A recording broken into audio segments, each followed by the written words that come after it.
মোংলা বন্দরে কন্টেইনার জাহাজ ও পণ্য আমদানি বেড়েছে, গাড়ি আমদানি বেড়েছে 13%। বর্তমানে 5টি জেটিতে কন্টেইনার হ্যান্ডলিং চালালেও চাপ সামাল দিতে আরও 2টি জেটি নির্মাণ চলছে। বিস্তারিত জানাতে বন্দরে আছেন রিপোর্টার মাহমুদ হাসান, সরাসরি যাচ্ছে তার কাছে। মাহমুদ,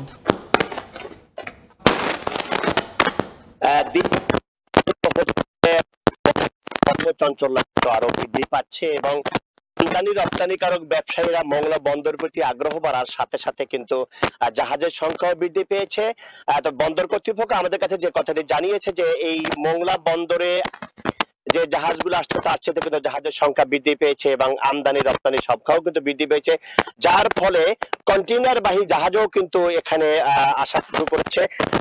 দেখাতে পাচ্ছি যে বন্দর সৃষ্টি লগ্ন থেকে মাত্র 5টি জেটি দিয়ে এর কার্যক্রম চালাতো এবং জাহাজগুলো আসা এবং নোঙ্গর করা সামাল দিত, কিন্তু বর্তমানে চীন সরকারের সহায়তায় যে 538 কোটি টাকা যে একটি পৌর প্রকল্প নেওয়া হয়েছে, সেই প্রকল্পের আওতায় কিন্তু 2টি জেটি বর্ধিতকরণ তারা কিন্তু কার্যক্রম সেটা শুরু করেছে বন্দর কর্তৃপক্ষ।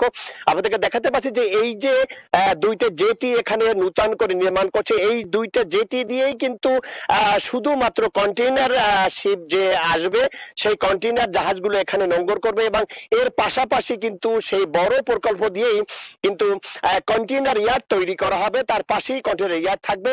অর্থাৎ এই জেটি 2টি দিয়ে কন্টেইনার জাহাজ শুধু এখানে নোঙ্গর করবে এবং সেই কন্টেইনার জাহাজ কিন্তু এখানে এসে এখানে পণ্যগুলো খালাস করবে এবং এখান থেকে কন্টেইনার পাশেই যে ইয়ার্ড তৈরি করা হবে সেই ইয়ার্ডে থাকবে এবং এখান থেকে দেশের বিভিন্ন জায়গায় সেই ইন্টারগুলো চলে যাবে।